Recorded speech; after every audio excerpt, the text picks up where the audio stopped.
The gun was already in Amara Chen's hand before the bedroom door finished opening. 3.2 seconds.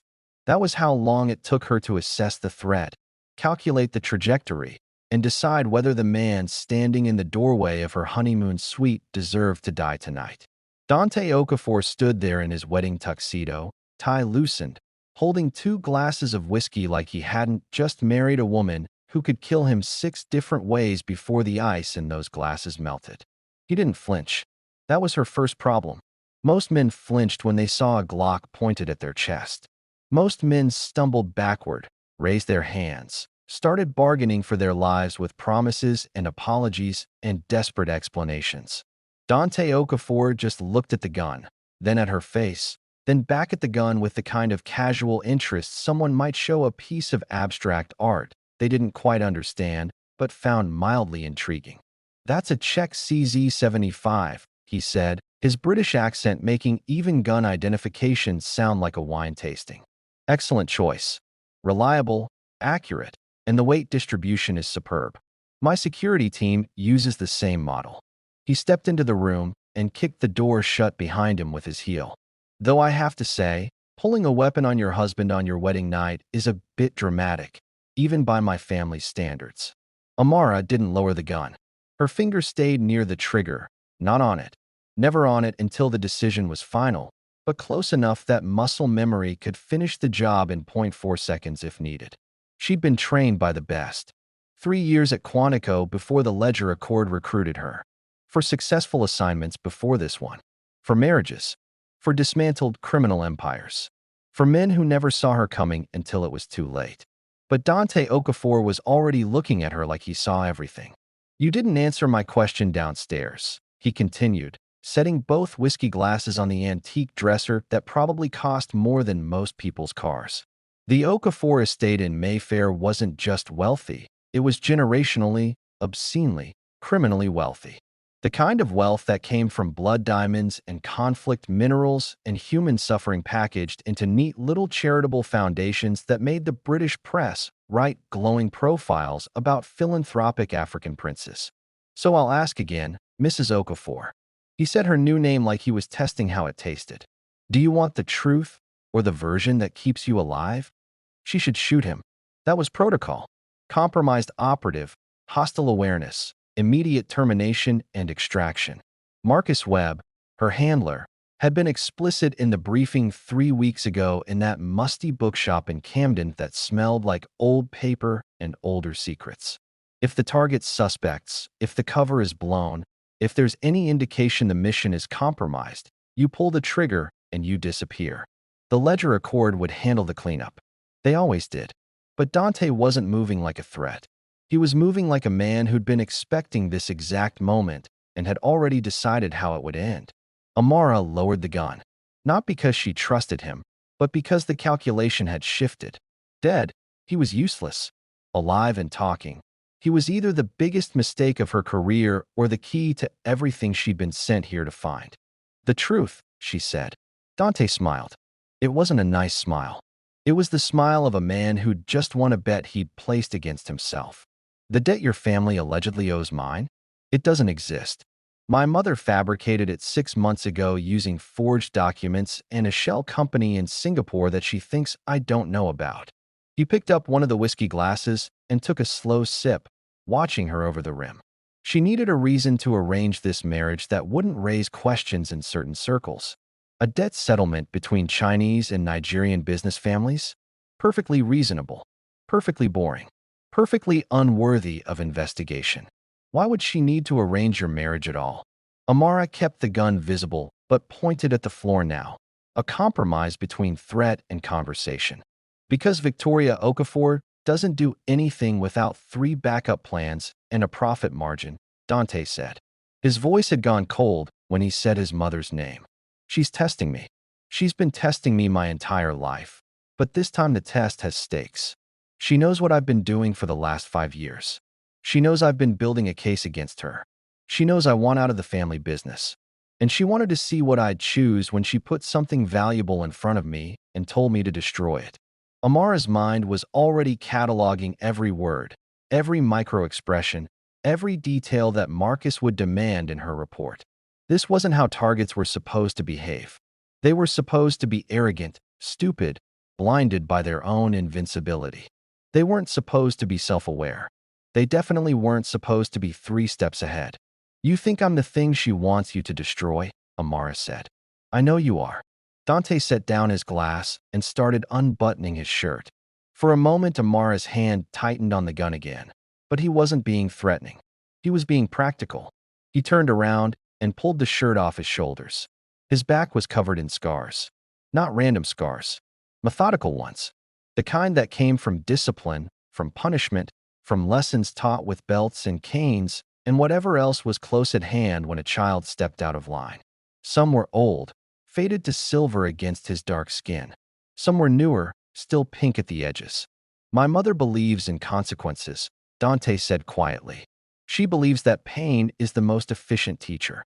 When I was 12, I told her I wanted to be a doctor instead of taking over the family business.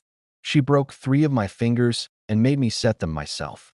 When I was 16, I tried to report one of our diamond suppliers to Interpol for using child soldiers.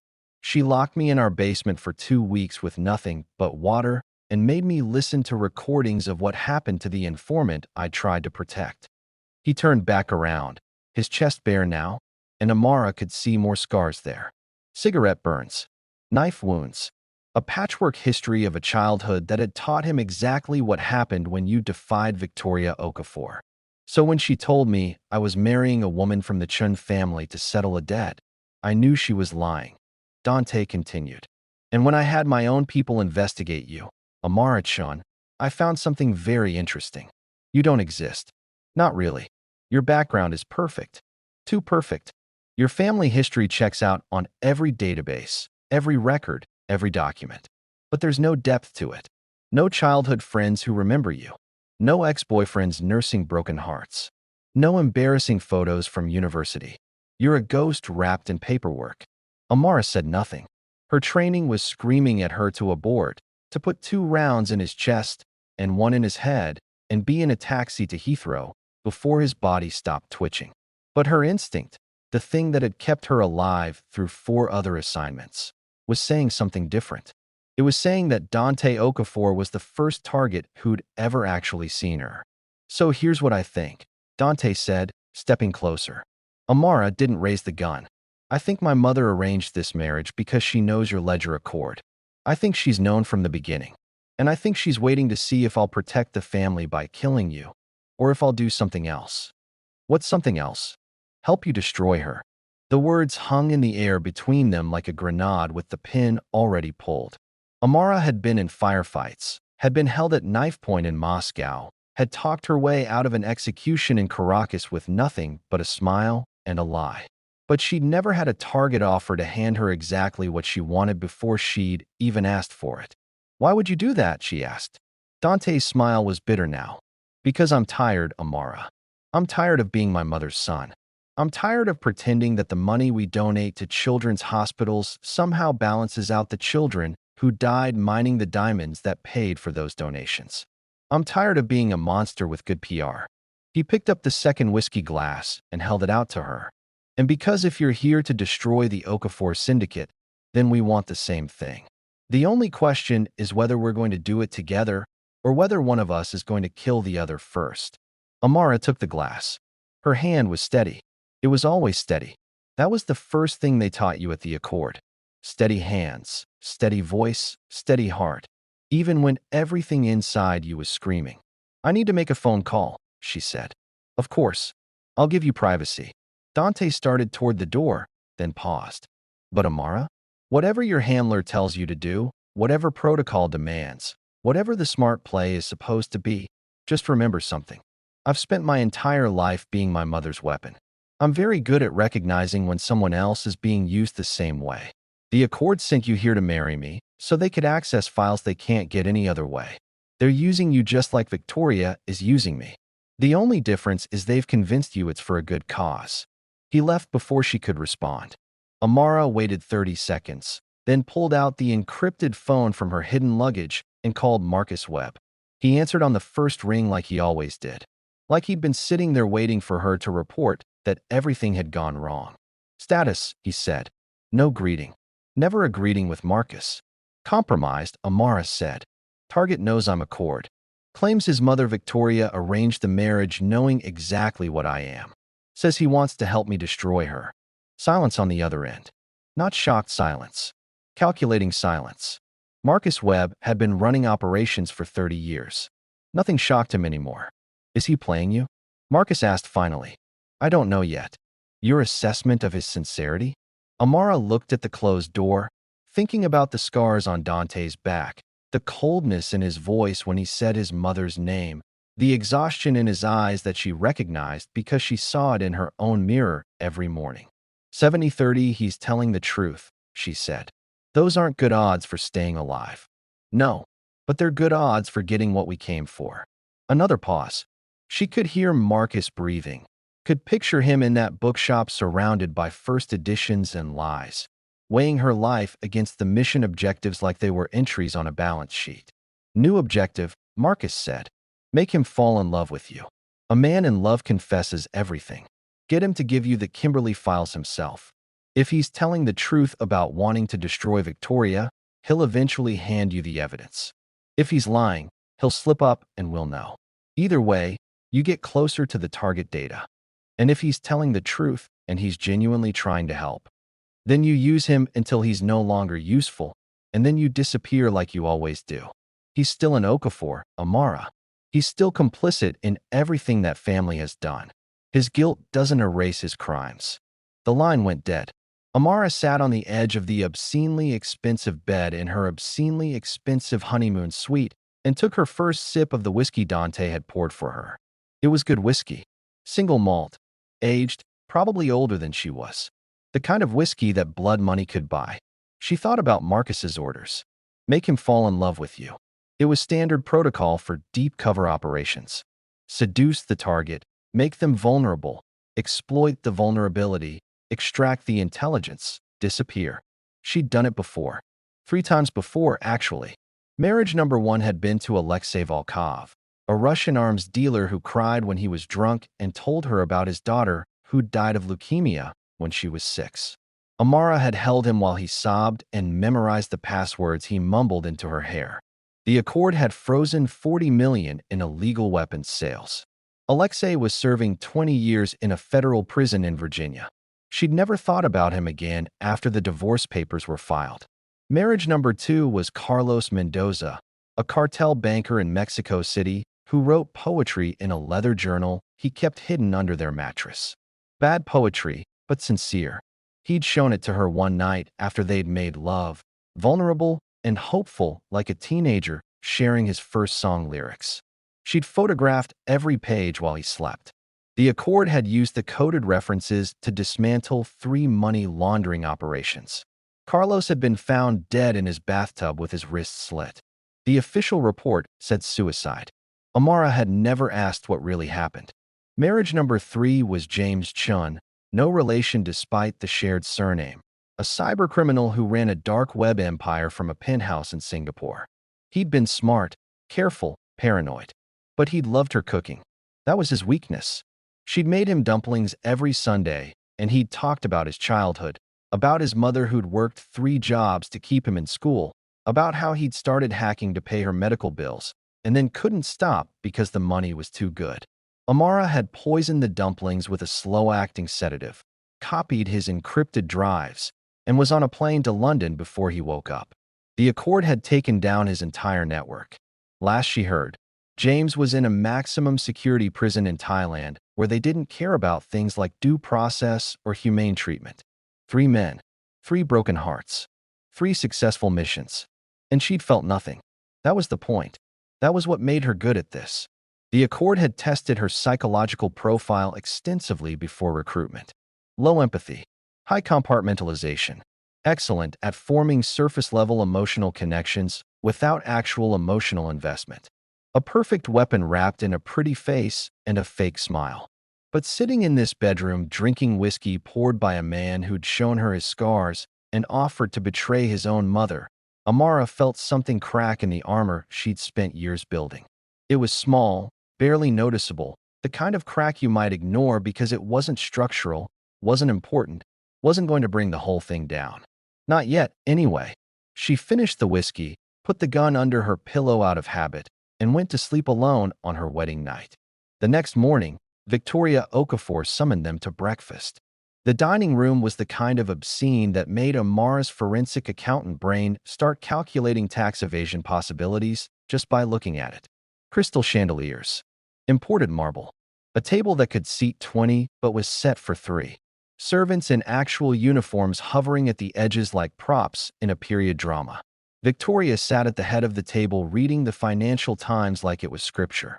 She was 62, but looked 50, the kind of maintained beauty that required expensive doctors and expensive treatments, and the kind of money that made expensive feel cheap. She'd been born in Lagos, married British aristocracy, and turned both identities into weapons she wielded with surgical precision. She didn't look up when Amara and Dante entered. "Sit," she said. They sat. Dante took the chair at the opposite end of the table from his mother. Amara sat in the middle, equidistant from both of them, which felt appropriate given that she was apparently the prize in whatever game they were playing. A servant poured coffee. Another brought pastries. A third set down plates of eggs and bacon and sausages prepared by a private chef who probably made more money than most people's parents. Amara took a croissant and ate it slowly, watching Victoria watch her son. "The wedding was lovely," Victoria said finally, still not looking at either of them. "The photographer I hired captured some beautiful moments.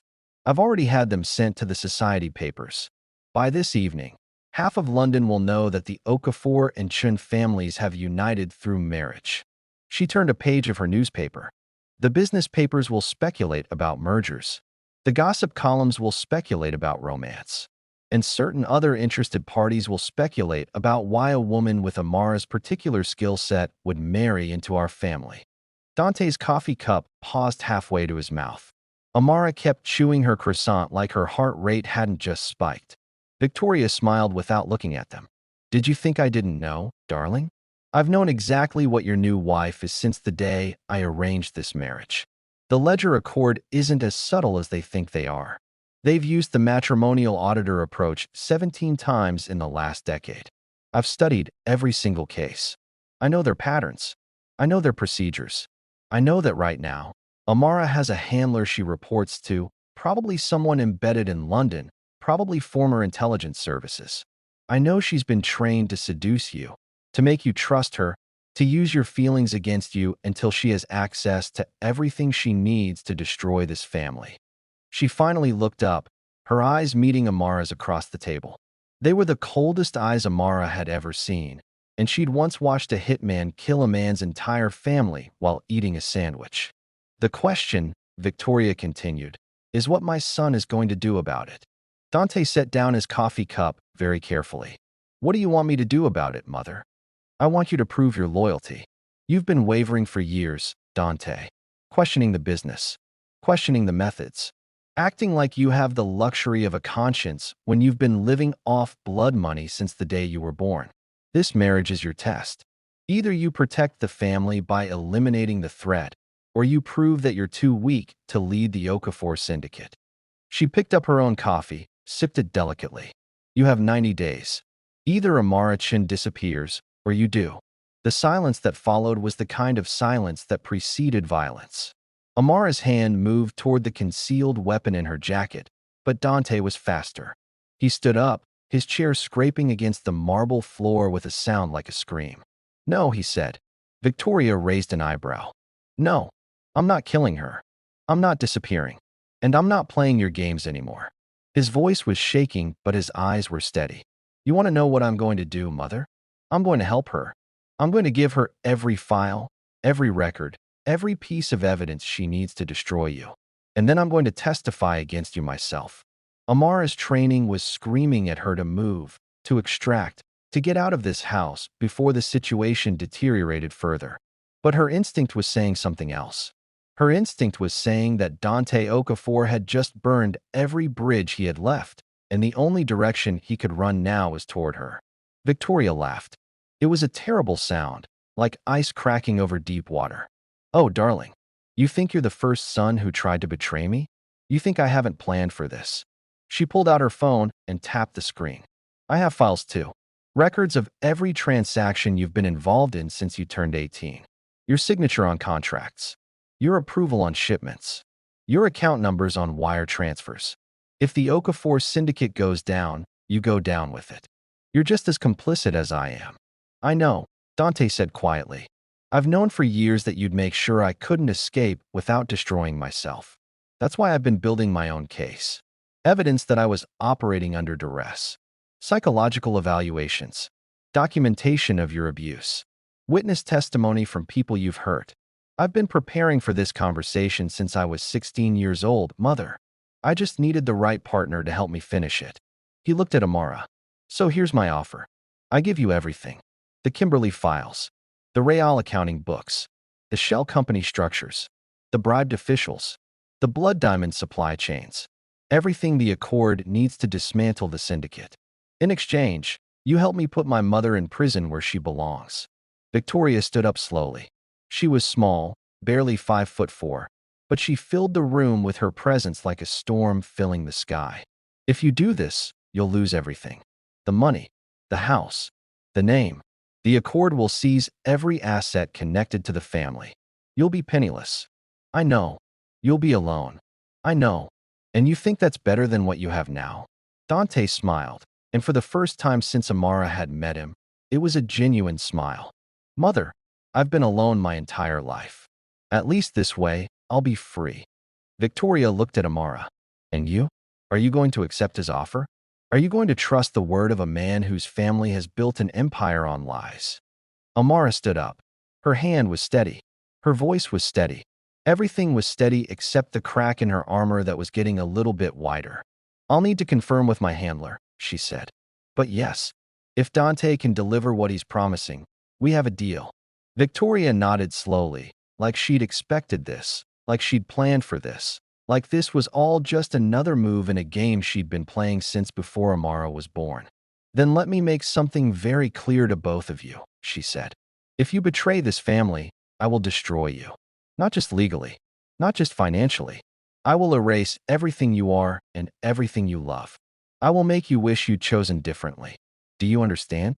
"Yes," Dante said. Amara said nothing. She just held Victoria's gaze until the older woman looked away first. Victoria left the dining room without another word.